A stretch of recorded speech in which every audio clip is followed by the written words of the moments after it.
అకేషన్కు విచ్చేసిన పెద్దలకు అతిథులకు అందరికీ సుస్వాగతం చెప్తున్నాను. విద్యార్థులకు నా ఆశీస్సులు.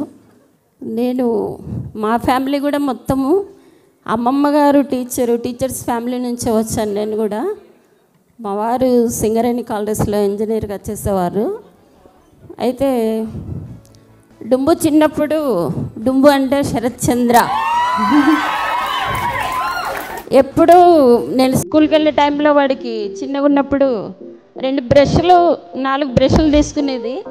మంచం మీద పడుకొని డిషా ఫ్లైట్ ఇట్లా పోతుంది అట్లా వస్తుందని 2 years 5 years అప్పుడే మంచం మీద ఆడుకునేవాడు.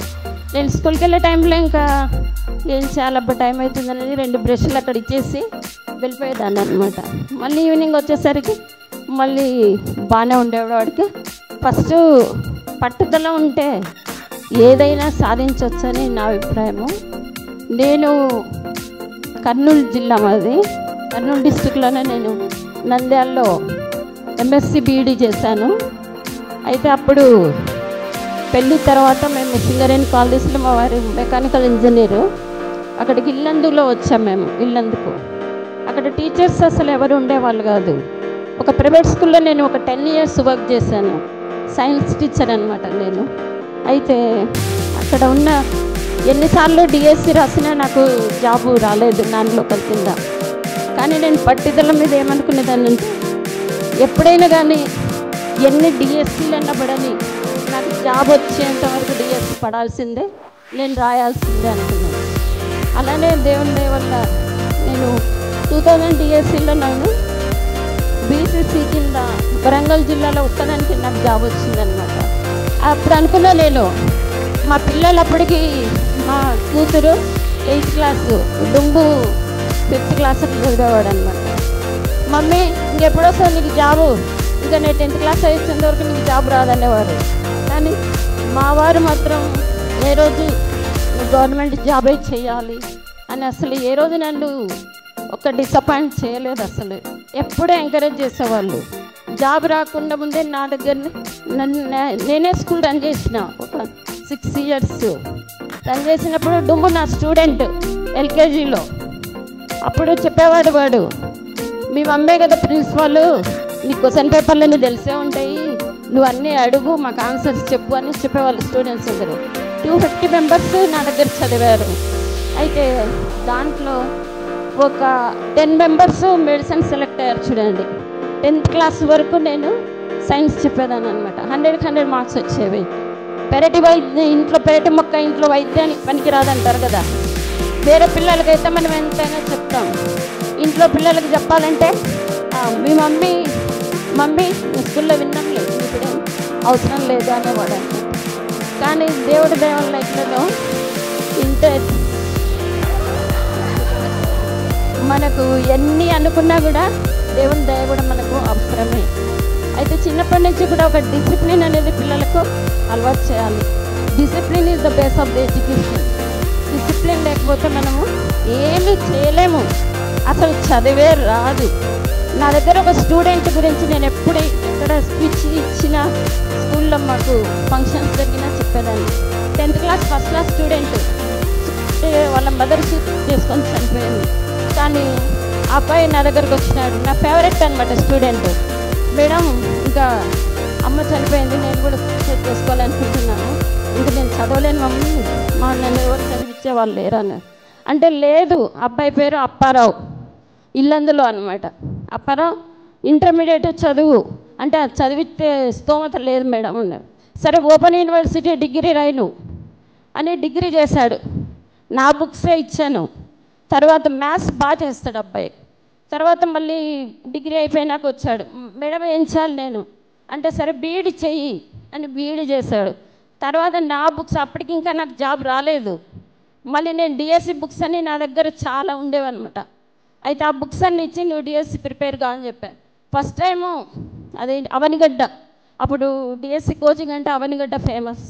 అక్కడికి వెళ్ళి చదువుకున్నాడు, వచ్చి DSC రాశాడు. మేడం ఖచ్చితంగా నాకు జాబ్ వస్తుంది మేడం అన్నాడు. ఫస్ట్ అటెంప్టే స్కూల్ అసిస్టెంట్ జాబ్ కొట్టేస్తాడు అబ్బాయి. వచ్చి నాకు మేడం నువ్వు లేకపోతే నేను ఏమైపోయావన్నా, నువ్వు నాకు ఇంత సజెస్ట్ చేసావు. అట్లా నేను కూడా ఒక టీచర్ స్థాయికి రావాలంటే నేను 10th చదివేటప్పుడు ఒక మేడం ఉండేది, విద్యావతి మేడం. ఆ మేడం ఇన్స్పిరేషన్ తోటే నేను సైన్స్ గ్రూప్ చదివాను అనమాట. అట్లే టీచర్ కావాలనుకున్నాను. నా ప్యాషన్ అనేది అదే అనమాట. ఏ ఉద్యోగాలు బ్యాంక్ జాబ్స్ అని నంద్యాలలో ఎక్కువ బ్యాంక్ కోచింగ్ ఉండేదన్నమాట. కానీ ఫాదర్ ఏమో, మా ఫాదరు మేము 5 మందిమి, అందరూ ఎంఎస్సి బీఈడి ఎంఏ బీఈడి అందరూ అనమాట. అట్లా ఉండి ఆ అబ్బాయి తర్వాత మ్యారేజ్ ఫిక్స్ అయింది, పెళ్లి చేసుకున్నాడు. ఈరోజు హ్యాపీగా ఉంటున్నాడు. ఎప్పుడూ ఫోన్ చేస్తాడు నాకు, జ్యోతి మేడం మీరు లేకపోతే నేను ఏమైపోయేవాడిని అనేవాడు. కానీ మనం ఒక సజెషనే మనం హెల్ప్ చేసి ఉండొచ్చు. మా అబ్బాయి వచ్చి నాకు మ్యాథ్స్ చెప్పేవాడు డిఎస్సిలో. నాకు మ్యాథ్స్ కొంచెం పూర్ ఉండేది అప్పట్లో. సరే నా అబ్బాయి వచ్చి నాకు, మేడం నేను చెప్తలే మీకు ఈసారి జాబ్ వస్తుంది అనేవాళ్ళు. అందరూ నీ స్టూడెంట్కి జాబ్ వచ్చింది నీకు రావట్లేదు అనేవాళ్ళే. కానీ ఆ పట్టుదల అనేది అబ్బాయిలో నేను చూశాను. అట్లా మనం ఒక టీచర్ ఏదైనా అనుకుంటే ఎంతటికైనా విద్యార్థులు సాధించవచ్చు.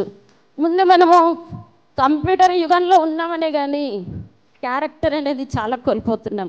మీ పేరెంట్స్ ఎంతో కష్టపడి మిమ్మల్ని ఇక్కడికి పంపించారు.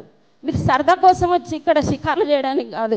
హైదరాబాద్లో ట్యాంక్ బండ్ అని, చార్మినార్ అని, అదని ఇదని తిరగడానికి ముఖ్యం కాదు. మీరు ఎందుకు వచ్చాము, మనం ఏం చేస్తున్నాము, నా కోసం నా తల్లిదండ్రులు ఎంత కష్టపడుతున్నారు అనేది మనసులో పెట్టుకుంటే మీరు ఇంకా ముందు ఎంతో ఎదిగి ఇంకా పై మెట్టు వరకు సాధిస్తారు విజయాన్ని.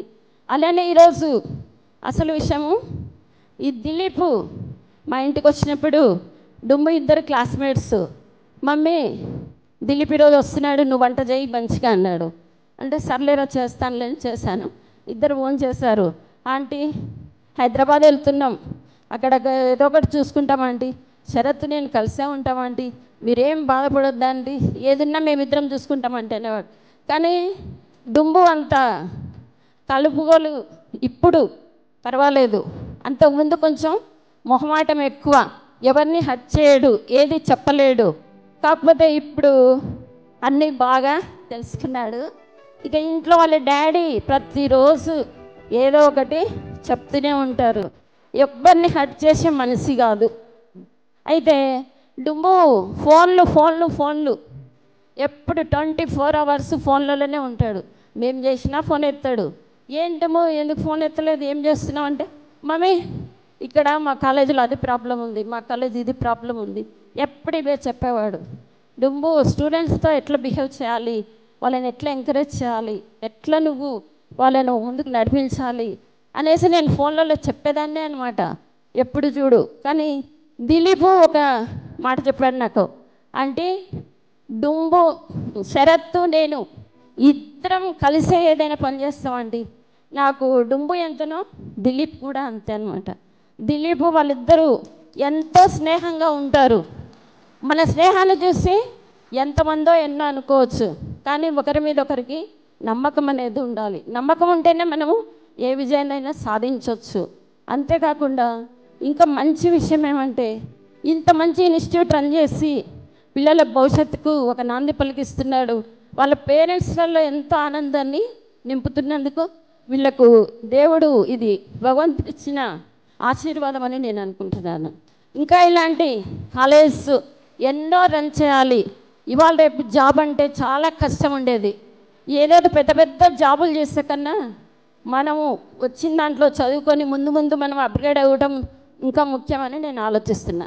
ఇలాంటి బ్రాంచెస్ ఇంకా ఎన్నో పెట్టాలని కోరుకుంటున్నా.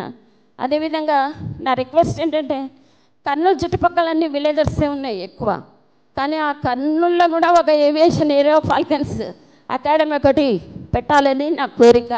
అదే దిలీప్ కూడా చెప్పారు అన్నమాట.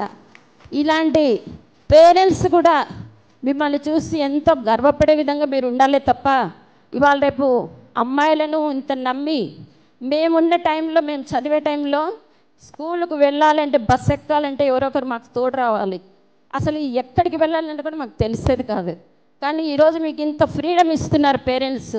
ఆ ఫ్రీడమ్ని మీరంతా ఎడ్యుకేషన్కు, డిసిప్లిన్కు ఉపయోగించాలే తప్ప మనం ఏదో వచ్చి ఇక టైంపాస్ చేసి మళ్ళీ ఏదో పేరెంట్స్కి ఏదో కథలు చెప్పేది కాదు. వాళ్ళు మాట్లాడేది ప్రతిరోజు మీరు నమ్మకంతో చెప్పాలి, నమ్మకంతో ఉండాలి.